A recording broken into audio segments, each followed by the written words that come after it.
Hi everyone, welcome to the first episode of the Builder's Mind podcast. Before jumping to the first episode, I just wanted to say I highly recommend to watch this podcast as a video because founders are showcasing their product, what it is, and how to use it. For the first episode, we are having Adams. He's the CEO and co-founder of Booklee. It's a direct booking software which allows Airbnb hosts and other short-term rentals to have their direct booking webpage. So you save cost by not paying to Airbnb, Booking.com to host your properties, but also you earn more because you're having the direct booking as an owner. And also we're going to talk about Adam's entrepreneurship journey from corporates to startups, and he's having a very active Discord community around SEO, which we will cover that as well. Merry Christmas, and let's watch the pod. Oh, hello, Adams, welcome to the podcast.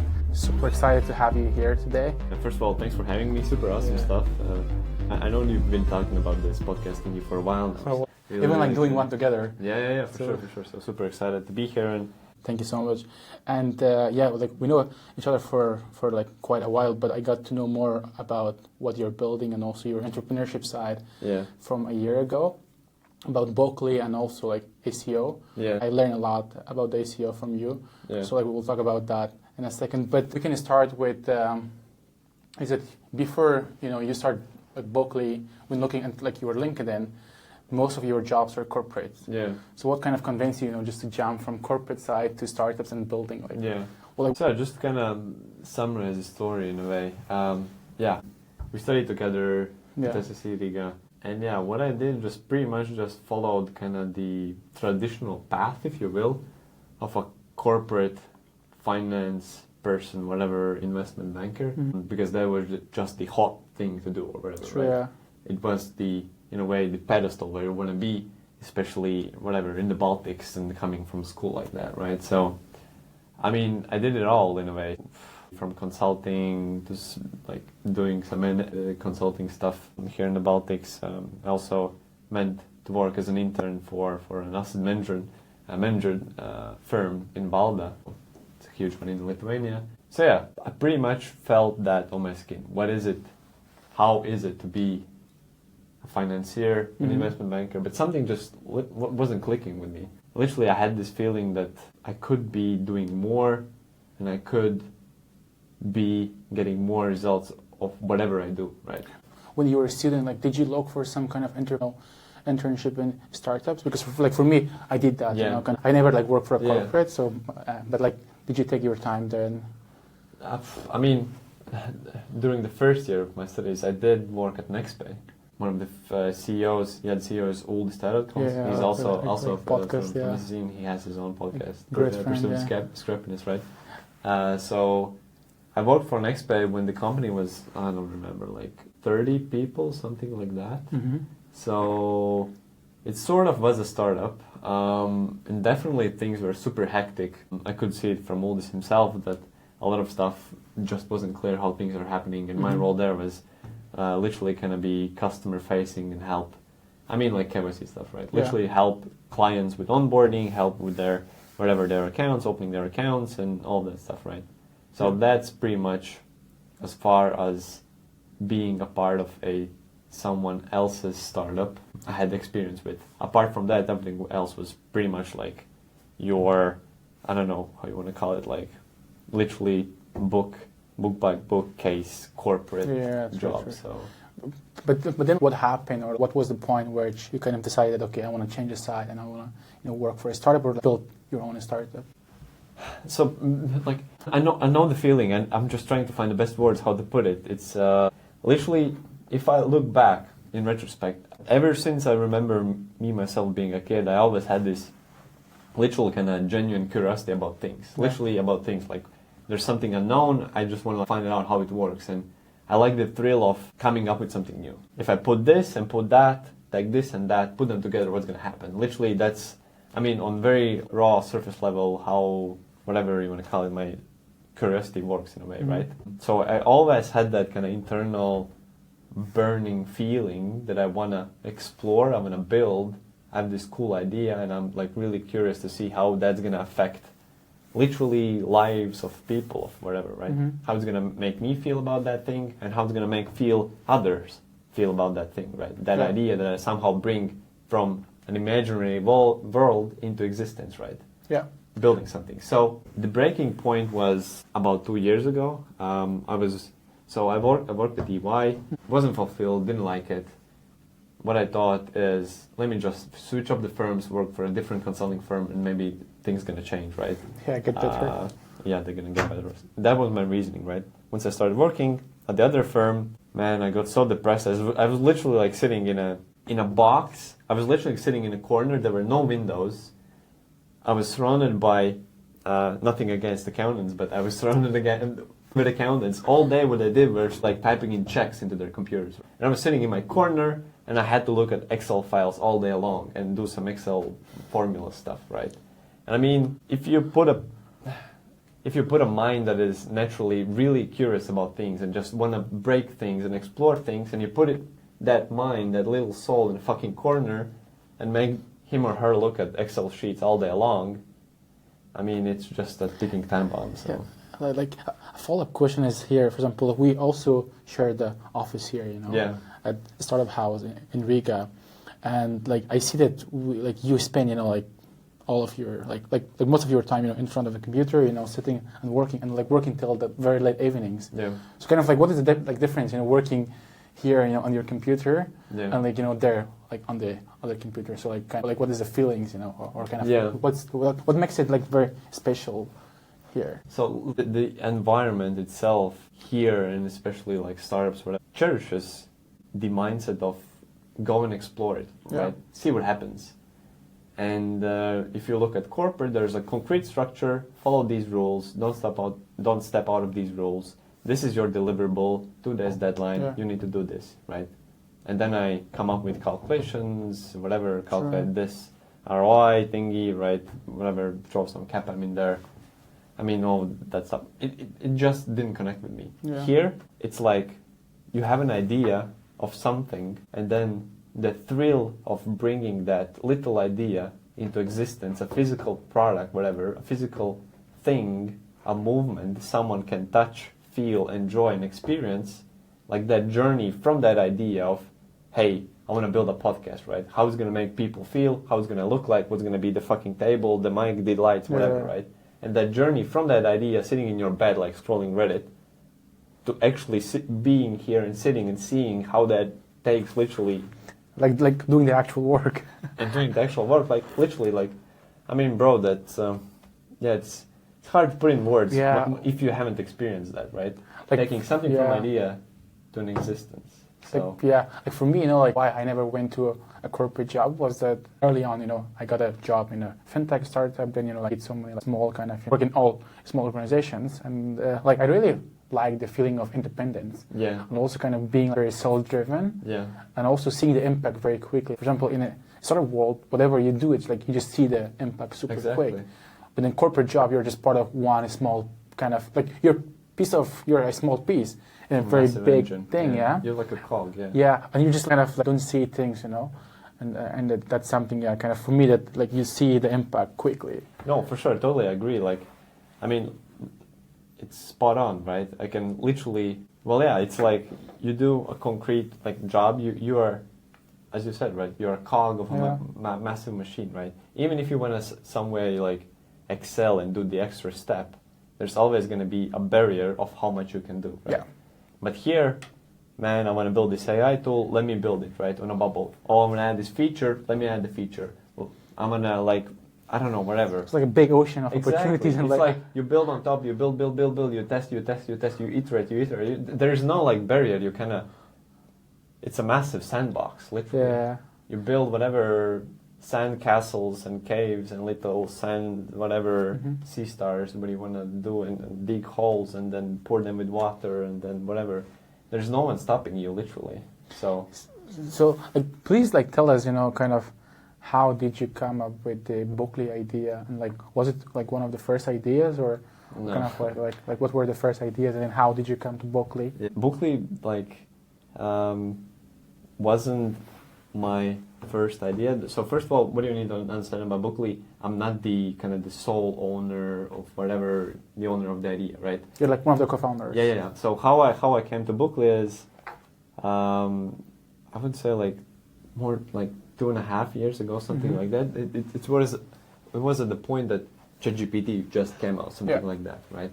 And I was literally like, I mean, you have this tool, and I just naturally kind of started thinking about, hey, this is super cool. Let me try this. Let me try that, right? And at that point, I was helping my girlfriend manage her Airbnb, right? Mhm. Her family's Airbnb. And the thing about Airbnbs is that there's this little thing called guidebooks, right? Yeah. Guest guidebooks. So imagine you as a guest travel, whatever, you book an Airbnb, you go to the Airbnb, and then you receive this little digital or whatever physical guidebook. Just to like navigate. Exactly, and the guidebook itself has instructions about the property, the coffee machine, whatever, local Mhm. cafes, parking, how to find the key, stuff like that, right? And what I saw, that guidebook is a massive, massive piece of text, Mhm. right? It's literally 5,000-6,000 words of text, right? Yeah, which like from my experience, like most of them didn't have that like such thing, like the Yeah. guidebook. Yeah. Like I never seen it in Europe. Yeah. But the thing is that you have this whatever piece of text, and you have ChatGPT, right? And Sure. that's like two different worlds coming together in the most beautiful way, or whatever, right? True, yeah. And me kind of having a bit of a skin in that game, I was like, fuck it, let me try it, right? What I did, I literally in a day built a Wix template, Mhm. and I didn't have a product at all. I built a Wix website saying, hey, this is this newest and coolest AI digital guest guidebook generator for hosts, Airbnb Mhm. hosts. But the thing is, again, I didn't have a product at all. How it worked, literally, my first MVP was that hosts had to drop in their Airbnb link Yeah. and give me a short, say, 150 words, whatever, kind of intro about their property. And I would use that to then prompt on my backend ChatGPT and send them a PDF file with their guidebook. Mhm. And I bought some Etsy whatever template, Yeah. Airbnb guidebook from template, and I was literally like using that and populating that template with the forms that were filled on the Wix website, right? So that was the kind of the first iteration of the idea. But then once I quit the consulting job, I was like, I don't know, stars aligned or whatever. I got super lucky. What I did next day, I just literally like took the SSE alumni mentorship Excel that we have, Yeah. right? I just wrote every alumni there is on email saying, hey, my name is Adam. I graduated this year. This is my experience. I want to do this and that. I know a bit of this and that. If you have something interesting, I can work for you, right? And my other co-founder, Reinis, he was one of those people who responded, right? And then suddenly, next day we are sitting at Algenska on the market, eating pizza and chatting about Airbnb stuff, right? I was pitching him the idea of guidebooks and that I built this little Wix website and it generates guidebooks with AI. I think it's cool. It might have some future. And Reinis at that point, like, he pauses and he says, hey, I'm literally building something very, very similar. And then he shows me Booklee, the first version of Booklee, right? It was, obviously, Booklee has changed since then a lot, but it was a pretty raw and similar idea to the Wix thing you have built. And it was like, at that point, like, okay, click, right? And yeah, ever since that pizza, we had Algenska on the market. It's we've been building the thing together. So I think that but did you guys do any validation or kind of like did like Rennes like did some homework whether like the idea is kind of solid or so to build validation from my end came from literally the fact that I was helping my girlfriend with her Airbnb and seeing that how the market operates and that there are hosts that are using the guidebook and there are hosts that are not using guidebook and hosts that are using guidebook. Mhm. Literally get more 5-star reviews, their guest experience is better, they build a brand through that guidebook. So there is something there, right? So that was kind of my initial validation that, yeah, let's explore where there is. Right? Yeah. And for Anis himself, he's a host as well. He has his own guest house. He has one larger guest house and 2 smaller ones. Okay. So, I mean, literally the same thing. He felt the same pain on his own skin, right? So that was the small validation, this little spark, if you will, that kind of prompted him as well to think in that direction. There must be something, right? Right. So, yeah. And how things are going now with Booklee and kind of what are your main responsibilities? For main responsibility, I mean everything from A to Z, right? So it's literally like making the product live. What are the features? Talking with clients, getting feedback from clients. The new features. What is the product future? partners, marketing, sales, talking with larger software providers and seeing whether there's a way that you can work with them, literally integrating with API keys. Like there are massive players in this industry, right? That's the one thing that a lot of people do not understand about hospitality and vacation rentals. That we think that it's just Airbnb, just Booking.com, but that's totally not the case. Payment, insurance. Exactly. So it's a massive industry. Yeah, I mean, like literally talking with everyone there, partnering up, building products together, integrating with. I mean, it's a never-ending list, right? So yeah. But yeah, as far things are going, literally what we are doing, like going full steam to the US market, right? Like seeing how we can crack that nut, right? How we can get into that market. So far, we have been doing things that do not scale, just to test out the product, right? Yeah. To see what is the product, and we are not trying to come up with, we're not trying to answer ourselves what the product means for the users. We're trying to let the users naturally tell us what does Booklee mean to them. So what and how they do that? Like literally just go on Zoom. Just like talk with them and see. What are your problems, right? How are you using Booklee? What features do you want to have, right? Why you want to have them? Do you have this? Are you using that? Do you use this software? What do you think if you compare Booklee with that software thingy, right? And literally let the users tell us what Booklee means to them, because they are the ones that are using Booklee. They're the ones that are making Booklee what it is today, not us, right? So that's another part of gazillion things I'm doing to keep that in place, right? That little reality check, if you will. With clients and like before agreeing to this episode, like I challenge you that you have to do a live product demo for us. So I think it will be nice to kind of show us like how can you kind of like how a property owner can build a website. So if you can just like you can see how things work there. Nice.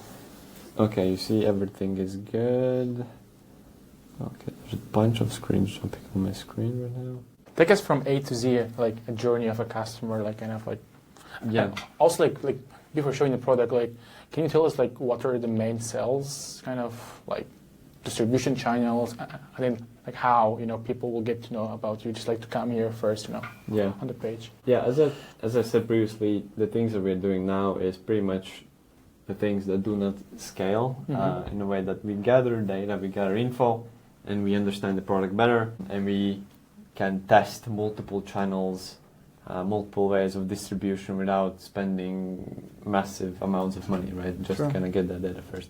So in practice, how that looks. So I mean, especially in the States, there's like gazillion amount of these Facebook groups. For each state, for each city, there are groups, public and both private Facebook groups with Airbnb hosts, literally. And what they do in those groups, they literally discuss Airbnb business, right? The most of the topics they usually discuss is, well, I would say like 60% of the time is related to guests, but I don't know. They're annoying, they're not exactly. clean. There's some host ranting about that this previous guest broke something and then when I get a full, I don't know, like refund, get money from them, get insurance, stuff like that. Don't take this guest is in a blacklist, stuff like that. But apart from that, kind of guest topic, a lot of hosts are now increasingly more and more talking about diversifying away from Airbnb, right? So what we see in these Facebook groups, literally, that hosts are becoming much more aware of these kind of problems that Airbnb kind of has put these hosts in, like direct bookings, discontinuity risk, commissions, aggressive policies, stuff like that, right? So, and literally they're talking about what tech you use. What tech do you use, right? Show me your tech stack. What do you use for guidebooks? What do you use for your website, right? What PMS you use? Why you use this PMS? What accounting software you use? And literally they're like discussing with each other how to grow together. Right? Like the trend is kind of that they want to have, like they want to just like move or like migrate from Airbnb and like having their own platform. Or exactly. Not migrate fully, but diversify, control their business, right? On Airbnb you cannot really do that.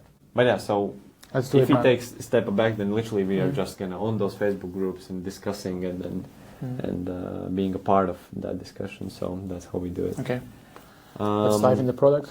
Yeah, so as for the product, so let's imagine that we got a lead from a Facebook group, literally just talking with them. So this is the website. This is how literally a client would interact with it. So let's click the big green button here and start building a website, right? So this is the first screen. Obviously, we need to sign up and create an account. So what I'm going to do, I'm just going to literally create a demo account for ourselves. So let me type some random stuff here. Type demo at inbox.lv. I'm going to type in some random password. Do we need to confirm the email? No, for a test account, you don't have to do that. So, okay, good. So we have created an account. So this is the step where the host, the client, would need to create their very own kind of website, domain / handle, right? So what I'm going to do once again, so say, I'm going to just name it my house, something like Riga, whatever, right? Then I choose what type of property I have. So let's say I have a guest house / villa, and click continue. And this here is perhaps one of the secret sauces behind Booklee. It is so simple that you can literally take your existing Airbnb, Booking.com or VRBO listing link, paste it in here, and Booklee is going to take that listing and turn it into a standalone website. If not, then like how much of like manual work they have to do? I will show you in a second. But you can obviously, under here, skip and then start from scratch. So let's go to Airbnb and let's imagine that this is our Airbnb listing in our neighboring country, Lithuania. So yeah, what I do, I simply copy the link at the top. So this is the link of my listing. Drop it in here and say import. And as I said previously, you can do that with Booking.com and VRBO as well.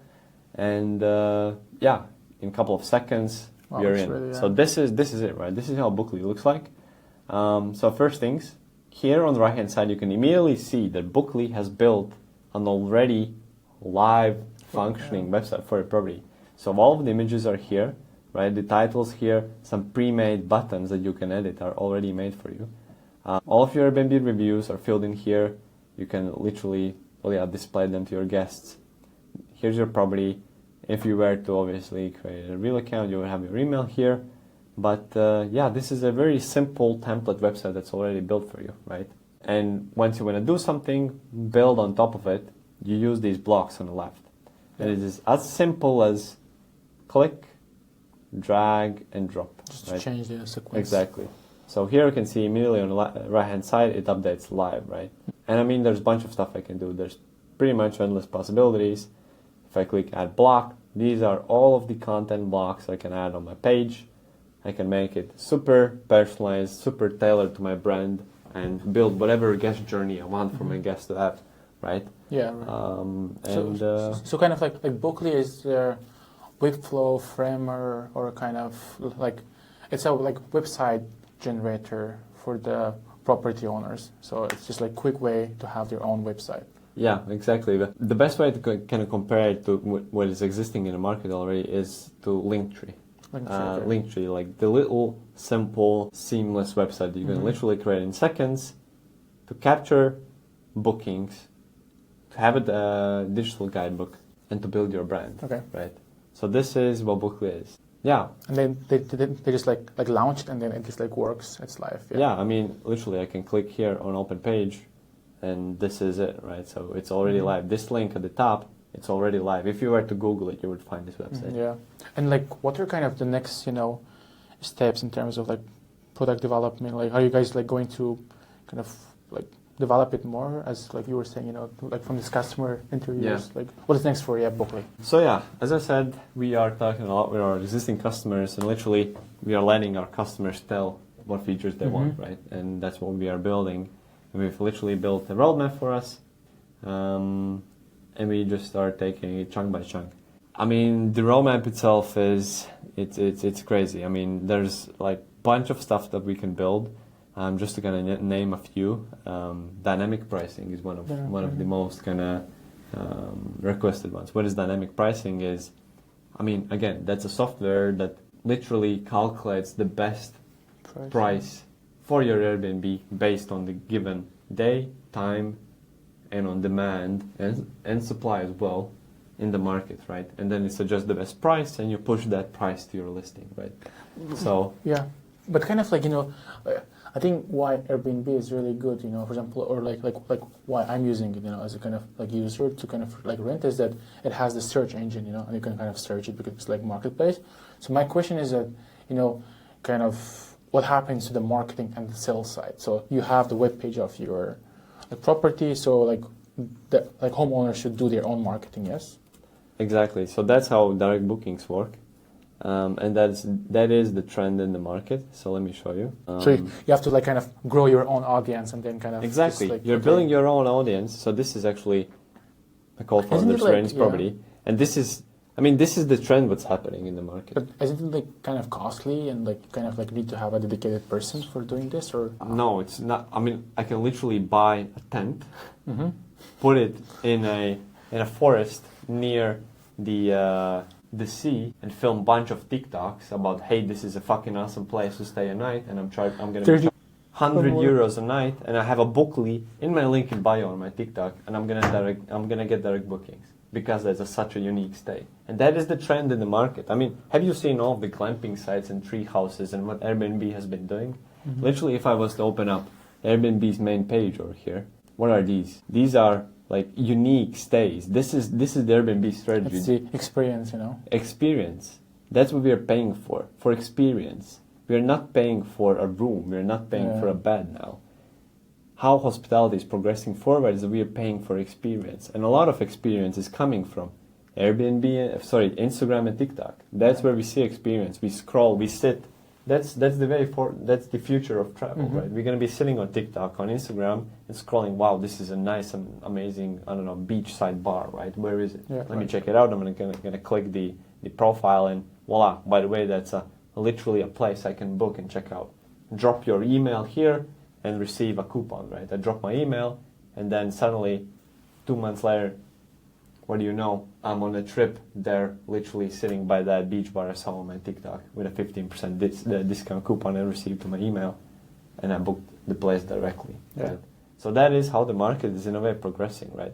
And Booklee is essentially taking advantage of that, being one of the most easiest and flexible tools, literally start doing exactly this. Yeah. You mentioned many times that the main market, I think, is like the US. So, but like you're based in Riga and like your market is like US. So how kind of is the sales happening, and like kind of do you feel that you're a bit in a disadvantage position because of being here, or like it doesn't matter, like you can do the business? Yeah.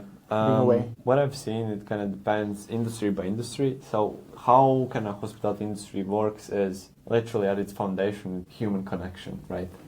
And the industry itself, hospitality and vacation rentals, how they work is, again, on the business side as well, human connection. So what we've noticed that this industry is actually flourishes a lot during these conferences. Literally, we've seen other tech providers go to these conferences literally around the globe, but obviously the biggest ones and most kind of best ones, if you will, are happening in the States, right? So all these conferences. So what they do, I don't know, say competitors of ours, other software providers within the industry, they literally go to these conferences, they network with all these property managers, vacation rental owners, and that's how they build their business.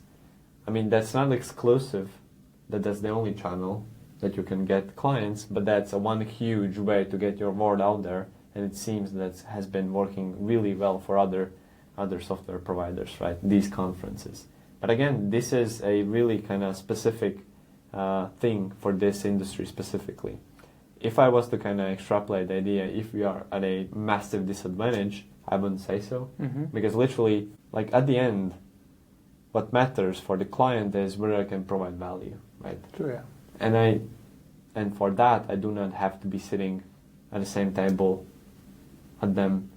But it's still kind of, like, I think like what's important here is that kind of how fast do you grow? Yeah. And also if you have, like access kind of to the customers, because like there's a huge competition, and I'm sure like you have so many competitors, and you are also competing with like Webflow, Framers, like other kind of like. I wouldn't say that they're competitors though. I mean, vacation rentals are so specific. Obviously, you can build a website for that as well, but like. But kind of like, do you have a direct competitor in this space or no? Direct, I wouldn't say so. There are website solutions, obviously, but the way that we are kind of building the tool out and adding the features on top of it. No one else really does something like as we are doing it. So there are agencies that literally use Webflow, kind of like WordPress, Framer to build a website for you. So imagine that you own, 10 Airbnbs, and you want to have a website. You would go to an agency, you pay them $5K, and then pay them $100 retainer every month that they upkeep your website, right? Mm-hmm. And they use all the information that you provide to them, and then literally plug it in a WordPress website and build a website for you, right? So that's how that works, agencies. Another thing is you can use these PMSs, right?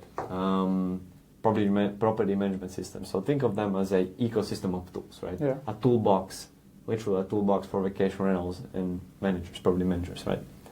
And within that toolbox of PMS, you have access to a template website builder, right? But you're pretty limited what you can do with it, right? Yeah. You can't make it completely custom. You can't change themes. You can't change fonts. You can't change the buttons. You can't. You can. Yeah, there's. It's like a fixed solution. Exactly. And another thing is that those templates are not made for the future traveler, which is more and more increasingly on mobile, as we discussed previously. Yeah, right? true. So we are placed in a position to benefit the most of that trend, if you will. Like moving to the next topic, which I learned a lot from you, SEO. Interestingly, you didn't mention SEO at all, till now. So kind of like, what is the story behind SEO? And like you also have a very active Discord group, which there is a community call every Wednesday. Yeah. So kind of what is the story behind SEO? Like, for those that do not understand what SEO is or haven't heard of it, pretty much what it stands for is search engine optimization, right? And what it means is literally taking advantage of Google and other search engines to rank your website or whatever you want to have there higher on search, right? Yeah. If I was literally search, Jahid's podcast, right? Exactly, right? And there's obviously going to be other websites that also compete for the first, say... Like so many podcasts, Exactly, for top three positions on Google, right? Yeah. But if you want to have your podcast, Jahid's podcast, on the very first rank on Google, when someone's typing literally Jahid's podcast, you actually have business levers called SEO that you can use to affect that ranking. Obviously, we do not know all of the levers since that's an algorithm, that's a Google algorithm, and for obvious business reasons, Google algorithm doesn't want to put it out there completely, but they've hinted what are, say, core factors that affect the algorithm itself. Right? So that is, in a nutshell, what SEO means. And how, did you come to the SEO? It kind of boils down to philosophy, what I've kind of come to, in a way, myself, that first of all, SEO is a distribution channel, right? It's a marketing channel. And building various smaller projects, building Booklee, seeing how other people build startups, how other people build projects. What is going to pay the bills, what is going to bring the cash is eyeballs and traffic, clients, right? So once you're building a business, your problem is not so much the product, your problem is literally how fast you can get to a massive amount of traffic, to a massive amount of users trying out your product, giving you feedback, paying you money, right? And having this word to mouth or whatever effect down the road. So what is going to pay the bills is the traffic, not so much the product. That is my kind of thinking, what I've kind of noticed, and I've seen what others have been successful with. So to kind of summarize, product is not the risk, marketing is the risk. Distribution, yeah. So SEO is in a very, very interesting position in a way that you can literally see the demand before you're actually building something. So it's more of kind of like validation. Exactly. It's almost as if it was like validation. in the first stage. Exactly. But later on for the sales maybe. Yeah, so what I can do with SEO is literally I can look up how many people each month are searching Jahid's podcast. If I see that there's tens of thousands of people searching Jahid's podcast, there must be something, right? Because tens of thousands of people each month are trying to find an answer to their problem, what could be the Jahid's podcast, right?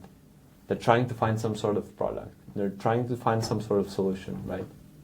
and just kind of digging deeper into the keywords, into the stuff they're searching, I'm solving the marketing problem first. I'm solving my GTM first, as opposed to building a product, ideating, iterating the product, and then going to market and seeing if, hey, by the way, guys, I just built this. Does anyone care? No, fuck you, go away. But so like, is SEO a big part of Booklee strategy? No, SEO is not a big part of Booklee strategy. Why? Because again, I can literally look up how many people each month are searching website builder for Airbnb, website builder for short-term vacation rental, best Airbnb strategy, and there's not a lot of people doing that. True. So it doesn't make sense for me to invest a lot of time, a lot of resources in that channel if I see that only 100 people each month are searching on Google and trying to solve that problem of direct bookings, building a website for their Airbnb through Google. So SEO is not the channel I'm going to be investing my energy into, right? But then, like, why are you spending energy on the Discord and like having the SEO community? Like, what is the kind of the? I just like what SEO is and what it stands for, right? Because it is so core and true to the philosophy of don't fall in a trap of building your little fantasy of the best product, best idea, because in the end, no one really gives a fuck. Again, what's going to pay the bills is traffic, paying users, and SEO is, literally one of the best ways to first understand what the market wants, go after that market, reach those users, get them paying, and then start building the product bit by bit. And besides that philosophy, SEO itself is, super interesting. Like literally, it's in a way, it's a math problem, right? Yeah. How does the Google algorithm work? It's crazy amounts of math, right? I'm not that good at math, but it's so fascinating to see if you change this on your website and that, and literally you change specific pieces of code of your website, it affects the algorithm itself. And as I said previously, there are specific factors that we know that affect the ranking itself, right? Especially now with AI, SEO game is completely changing, right? So how does SEO, at the foundation, how does SEO work is these keywords, right? Someone searches Jahid podcast, and probably what they're trying to find is some sort of website or an article about Jahid's podcast, right? So what I'm going to do, I'm going to write a blog post about Jahid's podcast and rank it on Google, right? With the best in-house SEO practices I can do, right? So the writing part of the content is a pretty massive part of SEO. And obviously ChatGPT and other AI tools can pretty much automate. Exactly. You can pump out whatever 100 blogs in literally 5 minutes, right? But does that mean is SEO going to die? Is literally Google just going to disappear from Earth and no one's going to be searching for blogs, articles, comparison sites, alternatives, top 10 CRM tools for small businesses, right? For weather forecasts. Is no one going to be searching for what is net worth of whatever Tom Brady, stuff like that, right? Yeah. All of that is literally text content, right? The only thing what's going to change is how we produce that text content. And obviously Google needs to adapt to now AI entering the lobby, right? Entering the game.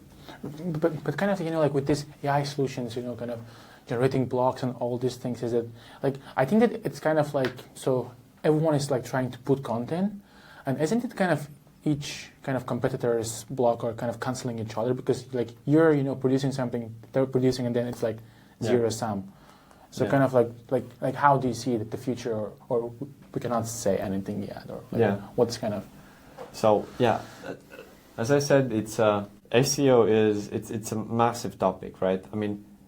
It's a crazy algorithm. No one knows how it works, but we know that there's billions of, probably not billions, but I imagine that literally billions of parameters in the algorithm itself, right? And one of the interesting ways of how Google is ranking the websites is whether the website was useful for the reader or user, right? So engagement. And how does it practically looks is literally Google times the time. How much time do you spend on exactly. the platform? It checks amount the time you spend on a specific website. And literally Google has wrote, if the user spends more than 10 seconds on the website itself, then it is not counted as a bounce rate, right? So Yeah.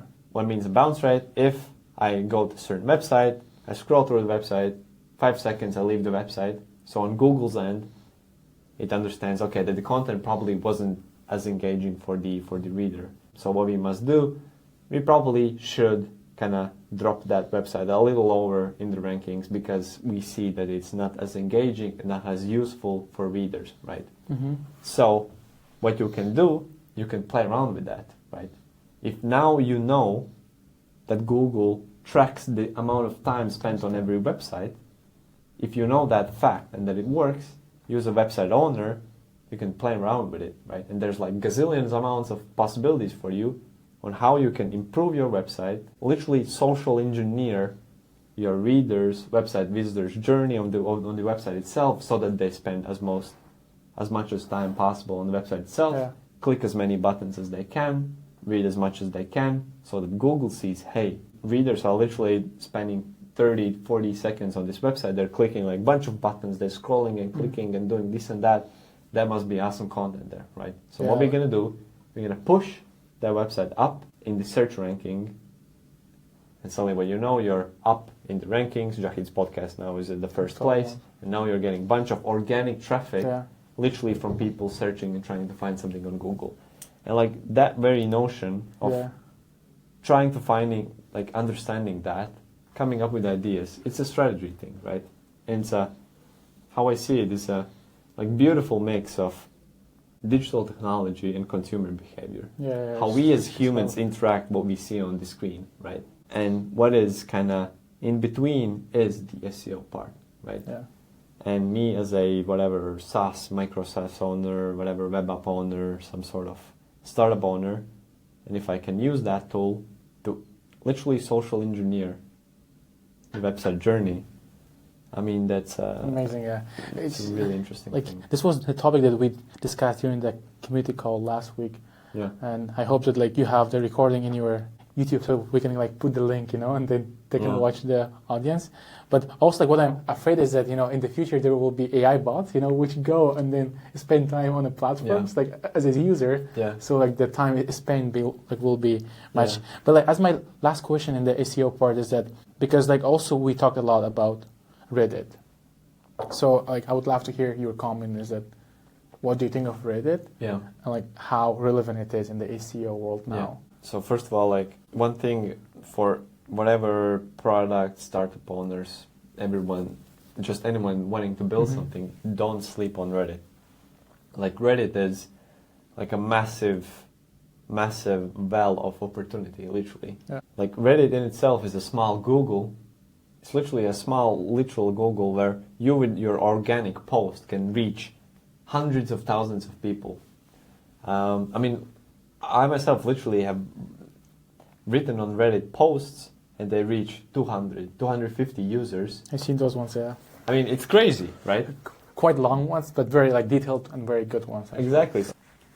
If you wanna reach large amounts of people and somehow get them to click whatever, a link, make them curious about a certain thing, a product, a startup idea, a community, a podcast, Reddit is a really amazing place to do that. With a bit of copywriting and some curious thought in there, you can easily do that, right? So that's why Reddit is really, really interesting. For SEO, I mean, literally, it's no secret that GPT-3, if I'm not mistaken, was like 1 to 2, don't quote me here, but 1 to 2% of GPT-3 data was used from Reddit. So they had agreement from Reddit and GPT-3 that they can use they have the to data. have like data licensing business. Like Exactly. Really So that they can use data from Reddit to train the model itself, right?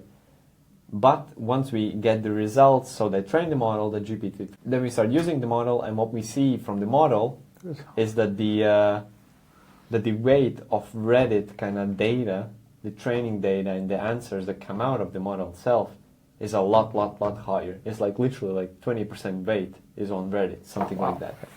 Again, don't quote me on here. I read an article on searchengineland.com. That's a really nice SEO place, website, article, whatever, if you want to learn more. But yeah, so essentially what is happening is that all of these search engines, so AI search engines, ChatGPT, Perplexity, Which especially... they kind of like launched their search kind of product, OpenAI, last week. So So search actually. So what's happening is that they're like really biased on a platform such as Reddit.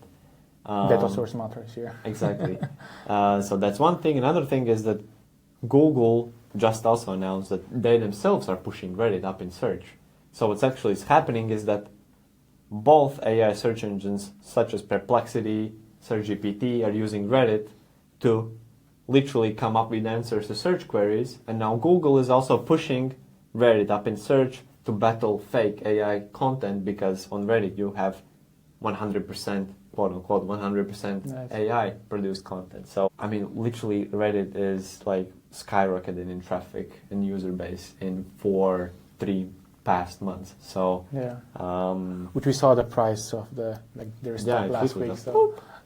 So, my last two questions is that first of all, like, let's imagine that there is a 32 years old girl or a boy, and fresh graduate out of college, and he or she has 3 options.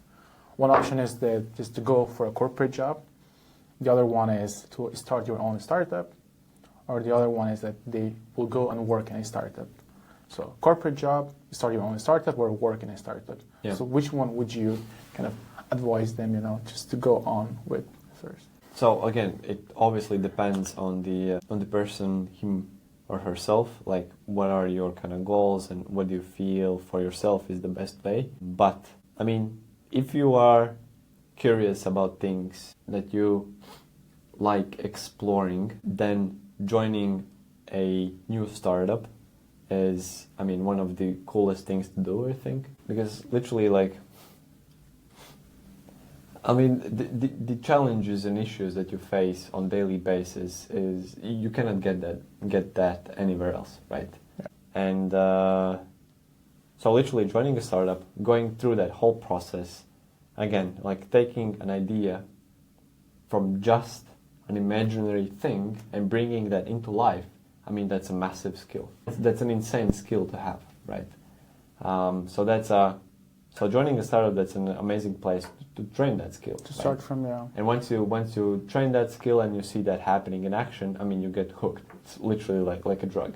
But in parallel, one thing is also, I think that especially maybe here in the Baltics, I'm not sure, I may be mistaken or I'm super naive, but in a lot of things, I think that still a lot of people think that building a business is super, super expensive. If you're talking about like digital economy, building a micro SaaS, building a little SaaS tool that helps, I don't know, whatever, is expensive, that you need to raise money, you need to come up with a pitch deck, you need to create a legal entity, yada, yada, yada. I mean, Bubble costs literally like $30 a month, and Bubble is a no-code platform where you literally can build anything like exactly, just copy as Booklee. Booklee. Literally just drag and drop blocks around. I'm going to have this button here, I'm going to have this image here, I'm going to have that users can input something here. You don't have to code. You literally just drag and drop, click deploy, and then a fully functioning app is live that you can sell to customers. So again, we have kind of circled here that product is not the risk again. You literally with $30 in your pocket just to kind of spend it every month on whatever Bubble, make.com, platforms like that. You can build a really good first working MVP, and you can literally, I would say, like scale it to 2K MRR easily. I think kind of like what's the key here is just to be able to find the main pain point of a customer or like whoever you want to solve the problem, and then kind of like build a simple version just to solve that problem, and then kind of like try to validate it through the sales channels, whatever, and kind of like just see, and also face the reality of the world. Because sometimes like we are just doing like taking a lot of time just to validate an idea and like not building the actual product. And it's kind of like, I think like we spend a lot of time on the ideation and like validation part, which is okay, but you should like, if you can build somehow the simple version of it and then like sending it to the real world, like you might receive more actual and accurate feedback because they see your product and they kind of like say yes or no immediately. Yeah. So to kind of answer that question fully, so what I would do, if you're curious, ambitious, want to build something, want to break things, want to fail, whatever, go work for a startup, and in parallel, think of building. No, literally just take action and build stuff on Bubble, whatever. But how I would myself approach that building, I would first create a Discord channel. I would create a YouTube, I would create a podcast, I would create whatever, a TikTok page, Instagram page, and I would build my small audience, my small community that is kind of gathered around a common topic, a common theme, right? Build credibility, build trust within that audience, and then suddenly what you know, you have 10,000 followers that enjoy your content. Yeah. I mean, just ask them, hey, guys, do you want to pay me for this? Fuck yeah, where's the product? I mean, and then take a week off and build. I mean, you don't have to take a week off at all. It's like Bubble is so simple, you can't even imagine.